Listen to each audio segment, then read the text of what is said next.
হচ্ছে আর কি নরম নরম হয়েছে। আমি কিন্তু এখানে কোনো বেকিং পাউডার বা খাবার সোডা কিছুই ব্যবহার করি নাই। মেশিনে ভাঙানো মানে কোনো কিছু ছাড়াই আমি এই পিঠাটা বানাইছি। অনেক নরম হয়েছে, ভিতরটা ভাঙে দেখা দিতেছি। এই দেখেন বন্ধুরা, ভিতরটা কত সুন্দর হয়েছে। তো আমি এই পিঠার সাথে যে বাটা করছি, তরকারি থাকলেও কিন্তু বাটা দিয়ে না খাইলে ভালো লাগে না।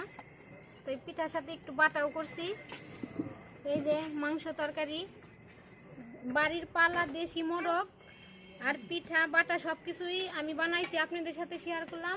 ভালো লাগলে অবশ্যই কমেন্টে জানাবেন। আর যারা ইউটিউব থেকে আমার ভিডিও দেখেন তারা অবশ্যই সাবস্ক্রাইব করে দিবেন, পাশের বেল বাটনটি ক্লিক করে দিবেন নতুন নতুন রান্না পাওয়ার জন্য। আর যারা ফেসবুক থেকে দেখছেন তারা অবশ্যই আমার পেজটা ফলো করে দিবেন, লাইক শেয়ার আর কমেন্ট করতে ভুলবেন না।